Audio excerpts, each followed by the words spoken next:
যারা মনে করছেন প্রধানমন্ত্রী নাই তা হাসিনাকে নিয়ে এসে প্রধানমন্ত্রী বসায় দেন, ওনারা বলছেন বন্দর গেল বন্দর গেল। যে চিলে একটা কবিতা ছিল, পড়ছিলাম মনে আল মাহমুদের, যে কান নিয়ে গেল চিলে, তো চিলের পিছনে দৌড়াচ্ছে আমি কান দিয়ে, পরে এসে দেখি যে না, আমার কান কানের জায়গায় আছে। সার্ভিসটা কার কাছ থেকে বেটার পাবেন? একই পয়সায় বা তার চেয়ে কম পয়সায় আপনি যদি ভালো সার্ভিস পান, আপনার জন্য গোটা পৃথিবী উন্মুক্ত আছে, আপনি কেন ভালো সার্ভিসটা নেবেন না? অন্তর্বর্তীকালীন সরকার যে দায়িত্ব পালন করছেন, এই সরকারের প্রধান উপদেষ্টা ইজ ফাংশনিং।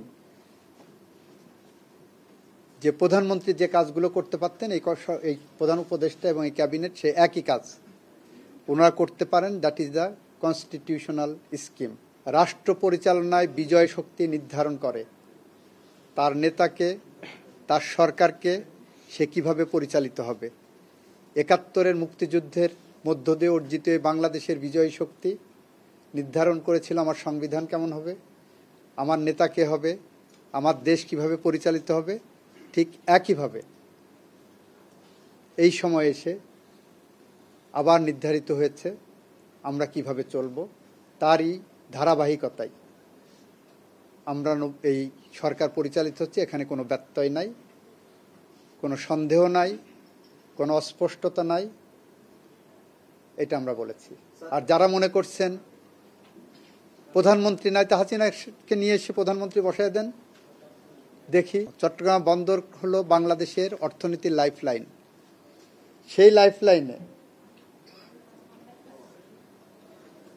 আমরা কত বেশি স্বচ্ছতা আনতে পারবো, এটা একটা পাবলিক পলিসি। সেই পলিসি ধরেই সরকার আগাচ্ছে। সরকারের জনবিচ্ছিন্ন জনবিরোধী কোনো এজেন্ডা নাই। আরেকটা জিনিস, যারা বলছেন বন্দর গেল বন্দর দিয়ে দেশে, আমরা আইন দিয়ে দেখাইছি বন্দর এবং বন্দর টার্মিনাল আলাদা জিনিস। আইনের মধ্যেই দুইটা ডেফিনেশন দেওয়া আছে। আমরা দিয়েছি টার্মিনালের অপারেশন, দিতে চাচ্ছি, দিইনি এখনো। আর ওনারা বলছেন বন্দর গেল বন্দর গেল। যে চিলে একটা কবিতা ছিল, পড়ছিলাম মনে আল মাহমুদের, যে কান নিয়ে গেল চিলে, তো চিলের পিছনে দৌড়াচ্ছে আমি কান দিয়ে, পরে এসে দেখি যে না, আমার কান কানের জায়গায় আছে।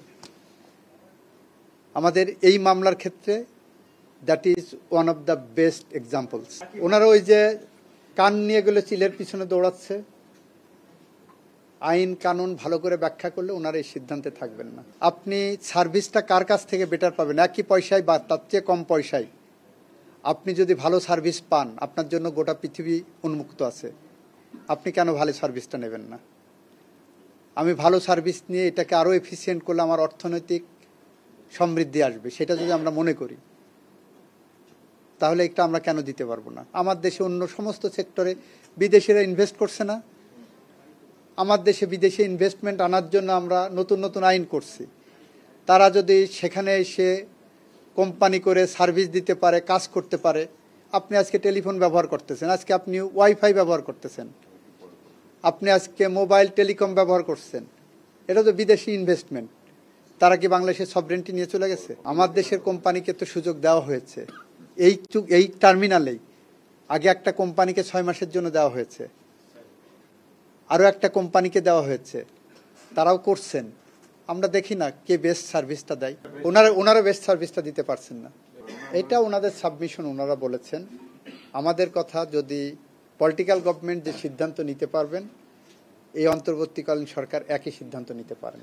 এটা আমরা বলেছি যে দিস রিট পিটিশনার যিনি এসেছেন, উনি একজন ফ্যাট ক্যাটের পক্ষে এসেছেন। মানে পিছনে কোনো ভোমা বিড়াল বসে আছে টাকা পয়সার নিয়ে, সামনে এসে ওনারা পাবলিক ইন্টারেস্ট লিটিগেশনের নামে এটা করছেন, যেটাকে আইনি পরিভাষায় বলা হয় fat cat. They have come not for public interest but for the interest of some fat cats, যেটা 18 BLC-তে অ্যাপেলেট ডিভিশন বলে দিয়েছেন এই ধরনের মামলা পাবলিক ইন্টারেস্টে মেনটেনেবল না। মেজর সিনহা হত্যা মামলায় যে রায় হয়েছে, আমরা রায় হওয়ার যখন ঘোষিত হয়েছিল, প্রোনাউন্সড হয়েছে, তখনই আমরা বলেছি যে এই রায় নিয়ে আমরা সন্তুষ্ট। সাজা বাড়ানোর ব্যাপারে এখনও আমাদের কোনো পলিসি ডিসকাশন হয়নি। দ্বিতীয়ত, আসামিপক্ষ নিশ্চয়ই আপিল করবেন। আসামিপক্ষ আপিল না করলে আমরা তাড়াতাড়ি নিষ্পত্তির জন্য পদক্ষেপ কিভাবে নেব? আপিল করুক, আপিলে কি কি গ্রাউন্ডস আনেন দেখে শুনে বুঝে আমরা পদক্ষেপ নেব।